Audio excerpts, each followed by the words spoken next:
ça là. Bonjour. Ça va? Est-ce que vous avez dit bonjour à la personne qui est à côté de vous? Vous l'avez vu? Vous lui avez dit bienvenue dans ce lieu, je suis content que tu sois là. Je suis vraiment content que tu sois là et que merci et que tu puisses vraiment te juste là. Que tu puisses vraiment te merci beaucoup Julien. Que tu puisses vraiment te sentir à l'aise et libre. C'est une joie d'être avec vous ce matin pour partager la parole de Dieu. Je vais prier. Seigneur, nous te bénissons parce que tu es un grand Dieu. Nous te bénissons parce que ta parole est magnifique. Nous te bénissons parce que tu as l'œuvre dans nos vies. Et notre désir est simplement d'être à l'écoute, d'être disponible, d'être enseignable, d'être là, Seigneur mon Dieu, où tu veux que nous soyons. Alors que ta parole, Seigneur, fasse simplement l'effet pour lequel tu l'envoies. Béni soit ton nom, Jésus. Amen. Alors, ce matin, je vais prendre quelques textes d'introduction et puis vous allez voir rapidement où je veux en venir.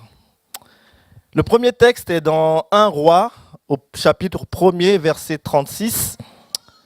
Il est dit, Benaja, fils de Yehoyada, répondit au roi, « Amen.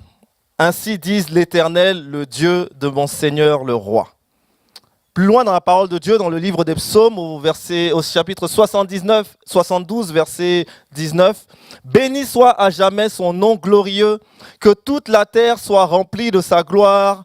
Amen, Amen. » Dans l'évangile de Matthieu, au chapitre 6, verset 13, il est dit, « Ne nous induis pas en tentation, mais délivre-nous du malin, car c'est à toi qu'appartiennent dans tous les siècles le règne, la puissance et la gloire. Amen. » Et dans le livre de l'Apocalypse, au chapitre 1, verset 6, il est dit, « À celui qui nous aime, qui nous a délivrés de nos péchés par son sang, et qui a fait de nous un royaume des sacrificateurs pour Dieu son Père, à lui soit la gloire et la puissance au siècle des siècles. Amen. » Alors ce matin, je voudrais partager avec vous autour d'un mot que nous disons souvent, et ce mot c'est Amen. Dis à ton voisin, on va parler de Amen aujourd'hui. On va parler de Amen. Et Amen, c'est un mot qui est très puissant. Hein? Amen. Ça va, tout le monde voit? Bon, maintenant tout le monde voit. Amen. Amen, c'est avec Alléluia le mot que les chrétiens prononcent souvent. Même à nos enfants, on enseigne Amen. On leur apprend à dire merci et on leur apprend à dire Amen. Dès le plus jeune âge, ils sont biberonnés avec ça. Amen. Et j'ai pu le vérifier en fait en discutant hier simplement lorsque je repensais à ce que le Seigneur avait mis sur mon cœur avec ma fille, ma cadette. Et puis je lui ai dit, mais tu sais ce que ça veut dire Amen? Et direct, elle a dit, mais oui papa, je sais très bien ce que ça veut dire ça, ça, ça. J'ai fait, waouh. Ça veut dire que vraiment, dès le plus jeune âge, parce que les enfants, ils retiennent ce qu'on leur enseigne. Et c'est pas, elle n'a pas inventé ça comme ça. Donc ça veut dire que c'est quelque chose qui est vraiment intrinsèque à nos vies. Amen, ça vient de l'hébreu. Et initialement, en fait, il y a 3 lettres de l'alphabet hébreu qui composent ce mot. La première lettre, c'est Aleph, pour le A. La deuxième lettre, c'est Mem, pour le M-E. Et la dernière lettre, c'est Nun, pour le N. Aleph, Mem, Nun. Et Aleph, Amen, c'est une interjection qui exprime la vérité. Ça veut dire que cela se vérifie. Ainsi soit-il. Et c'est une coutume en fait qui a été passée des synagogues aux assemblées chrétiennes. C'est pour ça que nous le disons si souvent. Et qui, lorsque quelqu'un avait lu ou parlé ou avait offert une prière, et les autres répondaient Amen, montrant ainsi qu'ils s'associaient à ce qui avait été dit en souhaitant que ça s'accomplisse. Et du coup, après, le mot, il est passé de l'hébreu au grec, il est passé du grec au latin, il est passé en français, il est passé en anglais, il est passé en espagnol, il est passé en portugais, il est passé je sais pas, en haïtien, il est passé... Lorsque vous parlez, Amen, ça parle à tout le monde. C'est un mot universel. Et en fait, derrière ce mot-là, il y a quand même 3 notions qui sont très très fortes. Amen fait référence à de la fermeté. Amen fait référence à de la vérité. Et Amen fait référence à de la fidélité. Amen. Et du coup, quand on a dit ça, on s'aperçoit que dire Amen, ça engage celui qui le dit. Parce que quand vous dites Amen, ça veut dire que vous êtes d'accord avec ce que la personne est en train de dire. Lorsque je dis Amen à une prière, lorsque je dis Amen à une prédication, lorsque je dis Amen à une prophétie, je crois, je m'engage sérieusement parce que j'approuve ce qui est dit.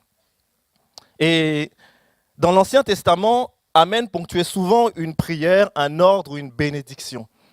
Et c'est là où on va voir que les choses sérieuses commencent.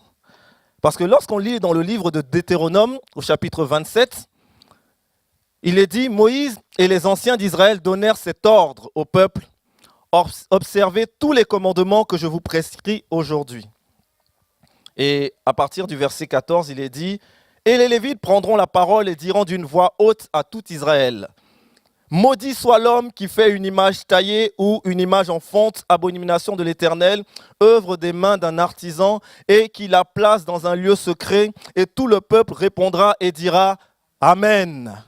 Maudit soit celui qui méprise son père et sa mère, et tout le peuple dira Amen. Je vais encore plus loin. Maudit soit celui qui fait égarer un aveugle dans le chemin, et tout le peuple dira Amen. Maudit soit celui qui frappe son prochain en secret, et tout le peuple dira Amen. Maudit soit celui qui n'accomplit point les paroles de cette loi, et qui ne les met point en pratique, et tout le peuple dira Amen. L'engagement est fort. Parce que quand on lit ça, on fait « Ah ouais, c'est chaud quand même ».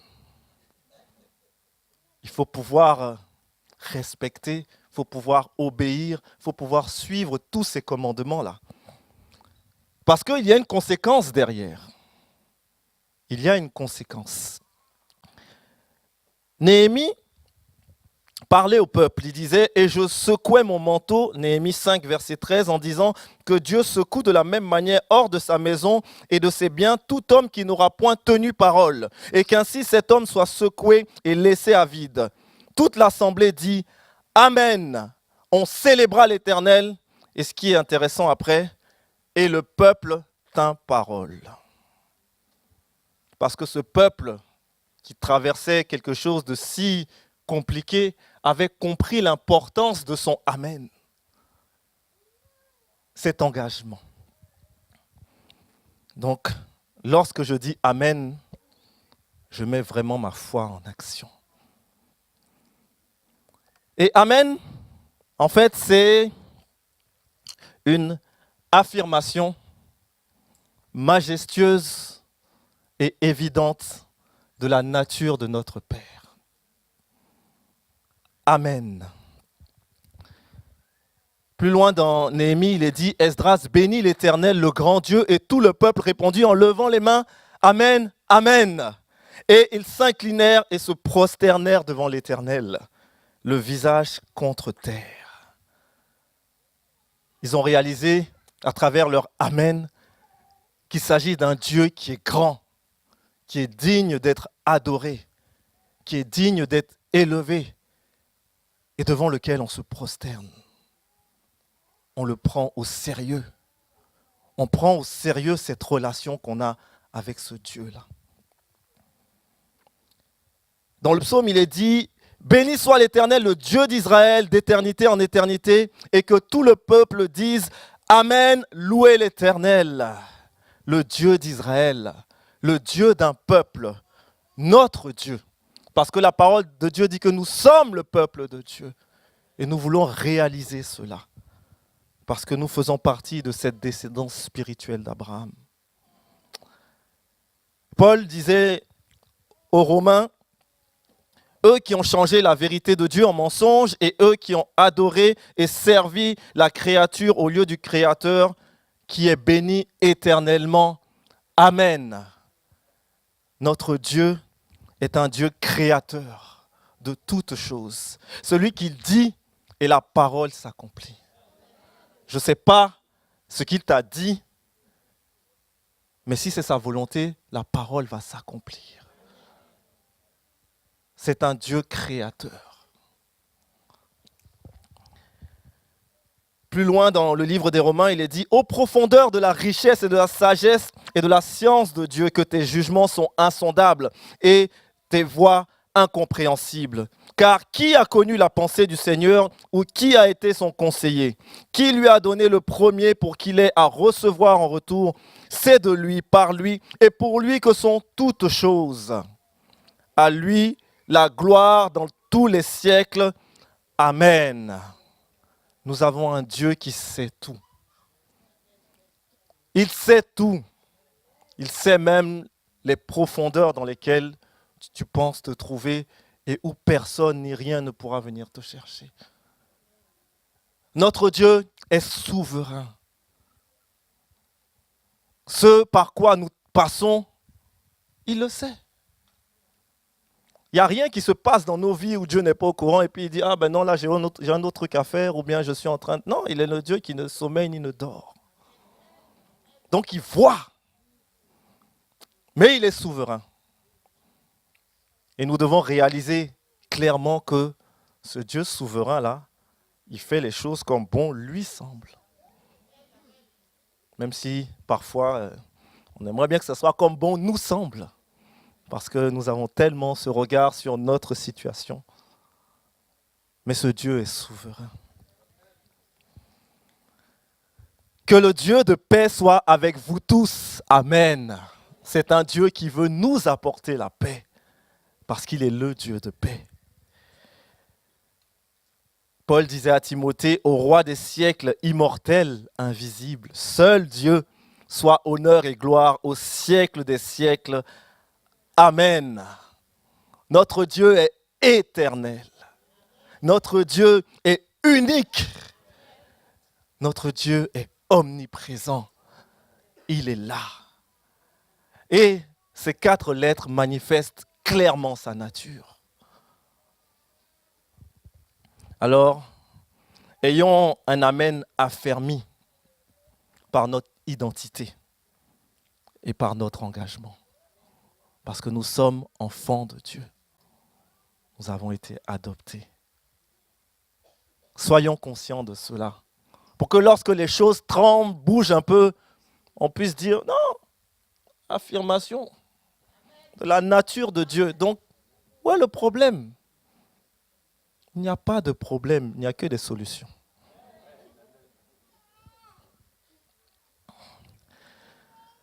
La deuxième chose, c'est que dire Amen engage celui qui écoute. Parce que je ne vais pas dire Amen à tout ce que j'entends. Des fois, on est là, on a le Amen rapide. Là. Amen. Amen. Ah, non. Il ne faut pas dire Amen à tout ce qu'on entend.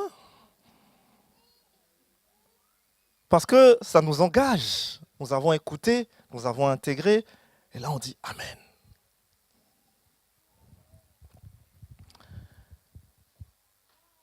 Les seuls Amen qui importent sont ceux qui donnent la gloire à Dieu. Parce qu'ils donneront la gloire à Dieu dans notre vie. Mais ce sont ces Amen-là qui importent. Le psalmiste disait « Béni soit l'Éternel, le Dieu d'Israël, d'éternité en éternité. Amen, Amen. » Prononce des paroles de bénédiction sur ce Dieu éternel. Lorsque le prophète Anania prophétise dans le livre de Jérémie la chute de Babylone, Jérémie dit ceci, Jérémie 28, verset 6, Amen, que l'Éternel fasse ainsi, que l'Éternel accomplisse les paroles que tu as prophétisées et qu'il fasse revenir de Babylone en ce lieu les ustensiles de la maison de l'Éternel et tous les captifs. Parce que c'est pour la gloire de l'Éternel. C'est la gloire de l'Éternel qui va se manifester de cette manière-là. Alors oui, on dit Amen. Parce que Dieu va agir. Paul a ponctué nombre de ses écrits par Amen dans cette optique de rendre gloire à Dieu. Il est dit dans le livre des Philippiens, « À notre Dieu et Père soit la gloire au siècle des siècles. Amen. » La question c'est, est-ce que j'ai cette constante-là dans ma vie? Est-ce que dans tout ce que je vois, dans tout ce que je projette, mon désir est de rendre gloire à Dieu? Est-ce que j'ai le discernement pour reconnaître les motivations, mes motivations déjà? Est-ce que le Saint-Esprit m'éclaire par rapport à ça? Et les motivations de ceux qui prient, de ceux qui louent, de ceux qui chantent et pour lesquels je dis Amen. Cet Amen que nous souhaitons vivre nous place du coup en mode adoration. Parce qu'on ne peut pas dire un Amen sans reconnaître et adorer celui vers qui nous le prononçons.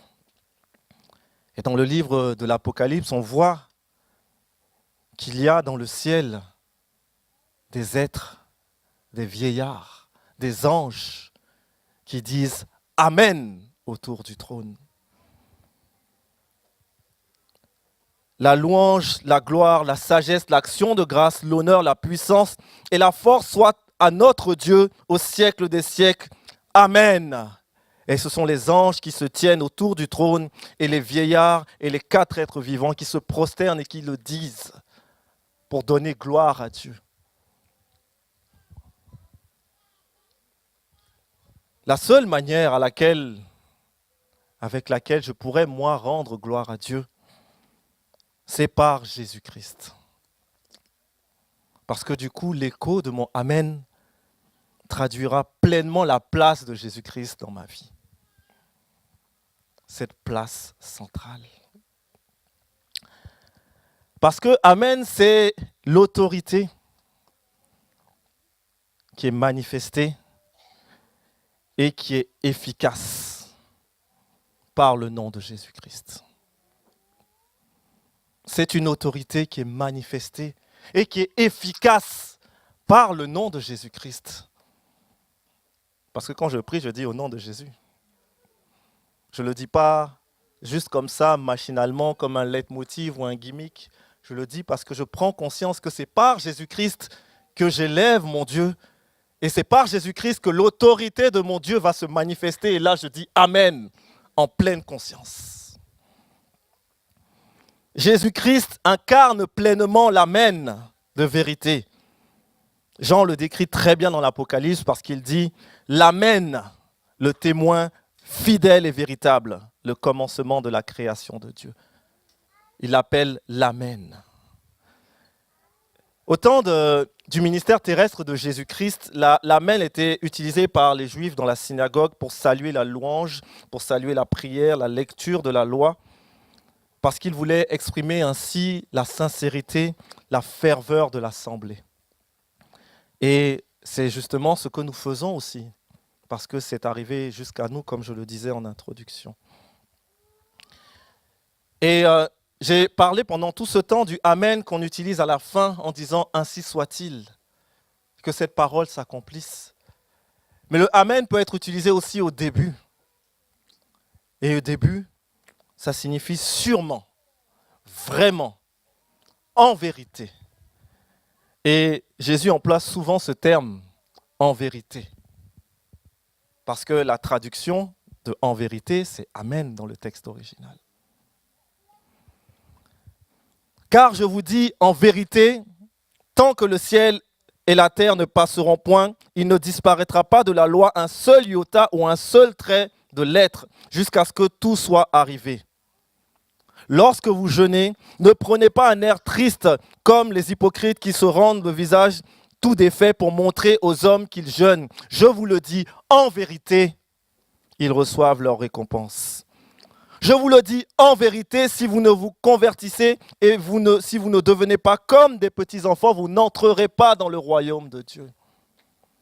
Je vous le dis en vérité, si quelqu'un dit à cette montagne, ôte-toi de là et jette-toi dans la mer, et s'il ne doute point en son cœur, mais croit que ce qu'il dit arrive, il le verra s'accomplir. Jésus ponctue ces vérités importantes par cet Amen pour montrer qu'il est la vérité, qu'il dit la vérité et que la vérité s'accomplit. Et lorsqu'Amen est répété, il prend encore une dimension plus solennelle. Parce que là, Jésus, en employant cet Amen, Amen, il est en train d'asséner des punchlines théologiques. Là, il nous rentre dans le lard, là. Il nous dit, en vérité, je te le dis, si un homme ne naît de nouveau, il ne peut voir le royaume de Dieu. Il dit ça à un mec qui connaît la loi. Il dit, ah, mais ça, je ne comprends pas. Ça veut dire qu'il faut que je rentre. Il dit, non, assieds-toi. Assieds-toi, je vais t'expliquer. Punchline. En vérité, je te le dis, si un homme ne naît d'eau et d'esprit, il ne peut entrer dans le royaume de Dieu. En vérité, je vous le dis, leur répliqua Jésus, quiconque se livre au péché est esclave du péché. En vérité, je vous le dis, si quelqu'un garde ma parole, il ne verra jamais la mort. En vérité, je vous le dis, si le grain de blé qui est tombé en terre ne meurt, il reste seul. Mais s'il meurt, il porte beaucoup de fruits. En vérité. Et là, bam, c'est asséné, c'est dit. Et ce sont des choses que nous devons intégrer, digérer, comprendre, pour que notre Amen soit encore plus rempli de l'autorité et de l'efficacité du nom de Jésus-Christ. Jésus-Christ lui-même est l'incarnation de ces vérités et de ces promesses de Dieu. Parce que Dieu, je le crois, a fait des promesses à chacun d'entre nous. Je ne sais pas ce qu'il t'a promis. Tu ne sais pas ce qu'il m'a promis. Peut-être qu'un jour on va partager, on ne sait pas. Mais Jésus est l'incarnation de ces promesses. Et c'est Paul qui le dit aux Corinthiens, 2 Corinthiens chapitre 1, versets 19 à 20. « Car le Fils de Dieu Jésus-Christ qui a été prêché par nous au milieu de vous, par moi et par Sylvain et par Timothée, n'a pas été oui et non. Mais c'est oui qui a été en lui, car pour ce qui concerne toutes les promesses de Dieu, pas une, pas deux, toutes les promesses de Dieu, c'est en lui qu'est le oui. C'est pourquoi encore l'amen par lui est prononcé par nous à la gloire de Dieu. »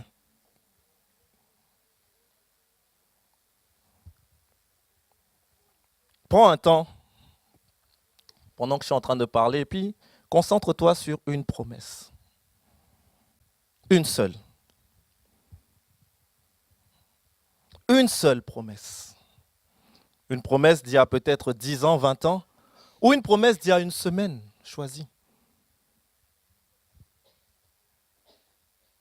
Visualise-la. Mets en face la nature, l'autorité, le nom de Jésus-Christ. Regarde clairement si ça match. Pour ne pas perdre de temps. Parce que notre Dieu ne veut pas que nous perdions du temps dans des choses que nous projetons nous-mêmes. Mais les promesses qu'il a données sur nos vies, elles vont s'accomplir pour la gloire de Dieu. Nous avons besoin de les aligner, d'aligner notre pensée. d'aligner notre vision pour que l'autorité de Jésus-Christ se manifeste clairement dans nos vies.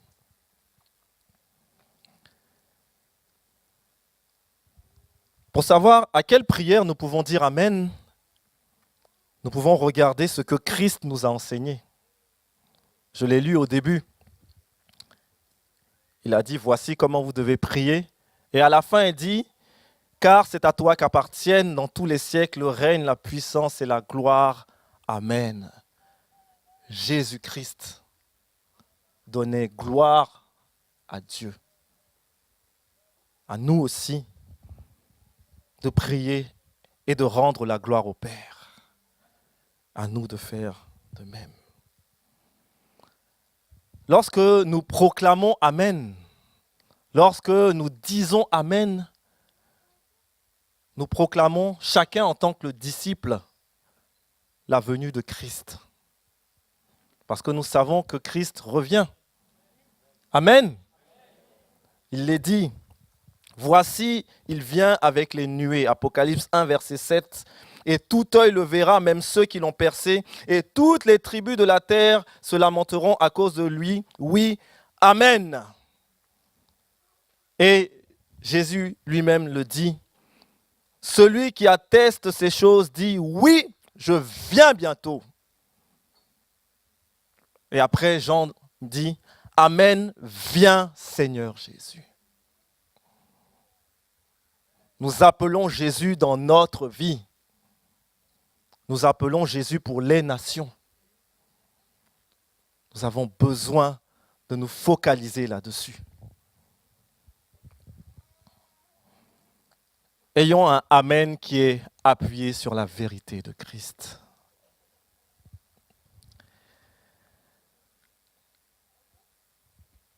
Une autre question qui est cruciale dans notre vie chrétienne quotidienne, c'est est-ce qu'on arrive toujours à dire Amen dans nos vies?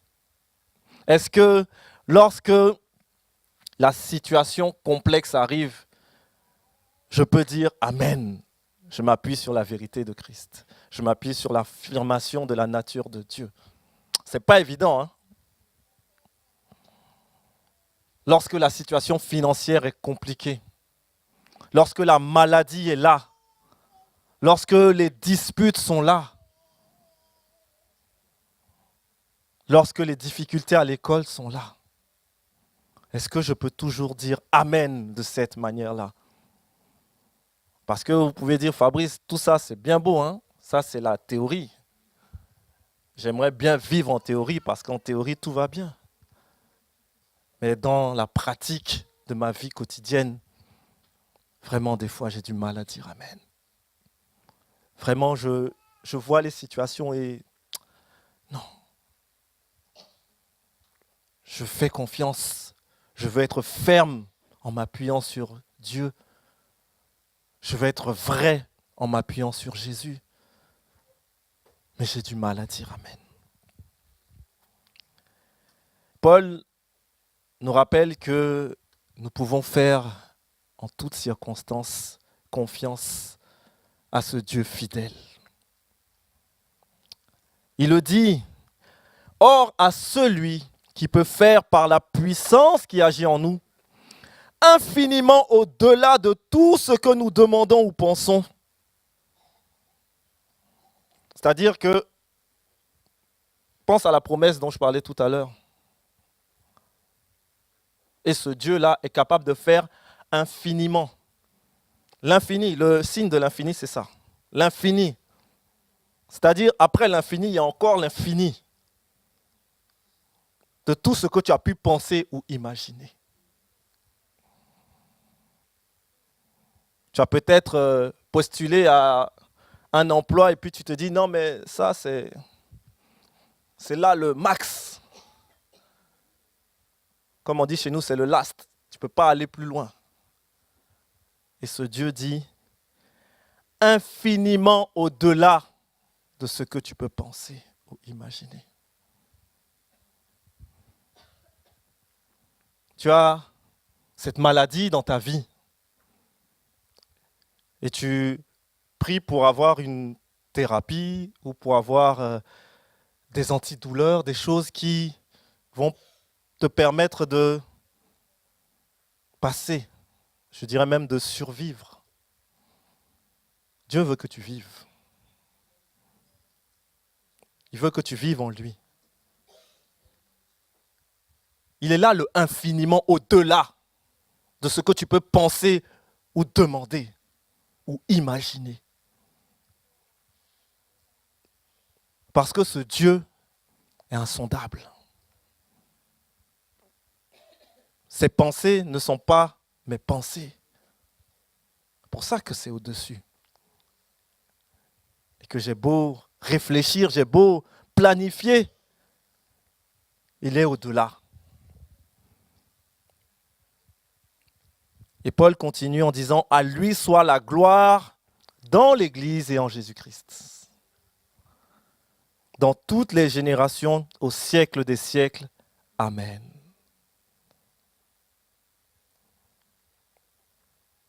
Ce n'est peut-être pas évident que tu puisses dire « Amen » ce matin, mais ce Dieu dans lequel tu veux placer toute ta confiance peut faire infiniment au-delà de tout ce que tu peux penser ou imaginer. Et je ne le dis pas parce que je veux juste lancer une parole d'encouragement, je le dis parce que j'en suis pleinement convaincu et que je pourrais t'en donner des témoignages. Et la personne à qui tu as dit bonjour et à qui tu as dit sois le bienvenu ici, il pourrait t'en donner des témoignages de ce au-delà. Au-delà.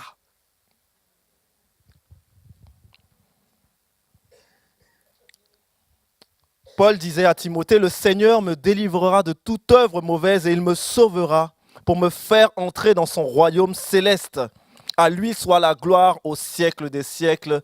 Amen. Parce que son objectif n'est pas simplement de nous accompagner dans cette vie-là. Il est focalisé sur le fait que nous serons avec lui dans l'éternité. Nous aurons ce partage.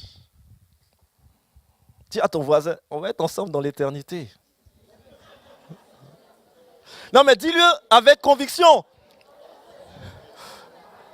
Et toi quand il te dit ça, il faut dire un amen avec conviction. Il ne faut pas dire un amen, je ne sais pas, j'hésite. Non, non, non, non, non.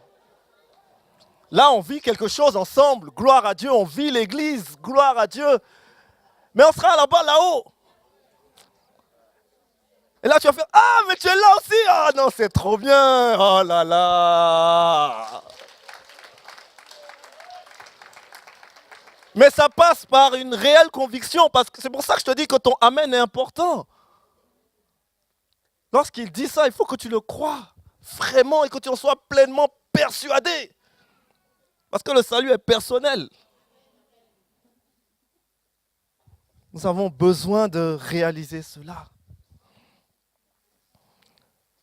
Que le Dieu de paix qui a ramené d'entre les morts le grand pasteur des brebis, par le sang d'une alliance éternelle, notre Seigneur Jésus, vous rende capable de toute bonne œuvre pour l'accomplissement de sa volonté et fasse en vous ce qui lui est agréable par Jésus-Christ, auquel soit la gloire au siècle des siècles. Amen. Il va agir dans ta vie concrètement pour que ton Amen soit rempli de puissance. L'amen que tu vas prononcer, l'amen que je vais prononcer, ne viendra pas de moi, il viendra de Dieu. Parce que je serai simplement ce canal. Clair, limpide, sans rien qui empêche la connexion. C'est une connexion Wi-Fi illimitée. Avec un émetteur qui est tellement puissant. Il atteint tout le monde. Nous avons besoin de cela. Et dans notre vie, on parle du Amen que nous disons, du ainsi soit-il que nous disons. Mais dans notre vie, c'est le Amen de Dieu qui compte. Parce que c'est quand Dieu dit ainsi soit-il, là ça arrive. Parce que c'est le Dieu de la vérité. Il dit une chose, la chose s'accomplit. Donc quand on prie, on dit Amen. Il reçoit.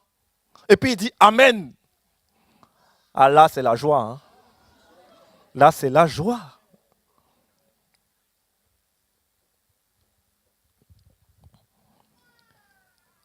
C'est dans sa grâce. Et c'est sa grâce dans notre vie qui se manifeste comme cela. Paul le disait aux Romains, que la grâce de notre Seigneur Jésus-Christ soit avec vous tous. Amen. Que la grâce de notre Seigneur Jésus-Christ soit avec votre esprit. Amen. La grâce de Dieu s'exprimera dans cet Amen par l'intervention du Saint-Esprit. Parce que le Amen, c'est une action qui est minutieuse et qui est éclairante et qui est notable du Saint-Esprit. Minutieuse. Pourquoi? Parce que le Saint-Esprit, il est précis. Il fait les choses précisément. Là, il est en train de nous tailler, là, d'enlever ça. Ah non, ça dépasse, c'est pas bon. Tu ne peux pas être pleinement en connexion. Ça, il faut enlever. Non, mais je ne veux pas enlever, c'est mon jardin secret. Non, il n'y a pas de jardin secret. Tu es en connexion avec ton Dieu. Donc ça ne permet pas à ce que cet Amen soit puissamment mis dans ta vie. Le Saint-Esprit, il éclaire de manière puissante les situations. Le Saint-Esprit, lorsqu'il agit, c'est pour ça que c'est notable, lorsqu'il agit, on le voit. On le voit. Non seulement nous, mais les gens qui nous côtoient. Parce que nous sommes des témoins et nous avons tellement envie qu'il y ait des gens qui nous entourent, qui puissent dire « Amen, viens Seigneur Jésus. Viens Seigneur Jésus dans ma vie. » Nous prions pour des situations, nous prions pour des personnes et nous voulons que cela soit réalisé. Mais cela passe par l'action du Saint-Esprit dans notre propre vie. Parce que l'action du Saint-Esprit fait que parfois, nous pourrons être la réponse à cet Amen. La réponse à cet Amen. Lorsque l'on prie dans la volonté de Dieu, lorsque nous sommes éclairés par le Saint-Esprit, notre Amen correspond pleinement à un exaucement. Jude disait, « À Dieu seul, notre Sauveur par Jésus-Christ, notre Seigneur, soit gloire, majesté, force et puissance, dès avant tous les temps, et maintenant et dans tous les siècles. Amen. »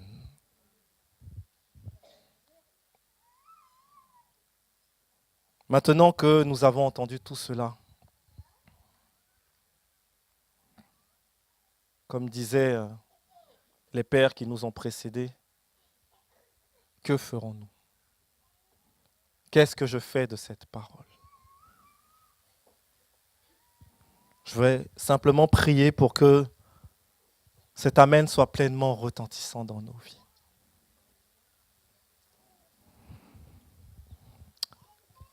Seigneur, je te bénis pour ta parole et je te remercie pour ton esprit. Je te remercie pour le nom de Jésus-Christ, pour la présence de Jésus dans ma vie. Et je voudrais, Seigneur, ne pas dire Amen de façon nonchalante ou habituelle, mais je voudrais pleinement réaliser l'engagement dans lequel ce mot de 4 lettres me conduit. Merci pour ta nature si précieuse et si puissante. Merci pour l'autorité de Jésus-Christ. Merci pour l'action du Saint-Esprit. Vraiment que je sois connecté avec toi. Pour que lorsque je dirai Amen, Seigneur, tu puisses pleinement l'exaucer dans ma vie. Seigneur, je te prie pour Seigneur, les situations dans lesquelles chacun d'entre nous peut se trouver.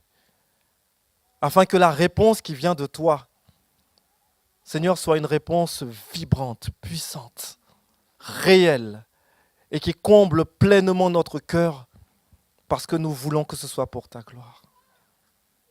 Merci Seigneur Jésus. Amen.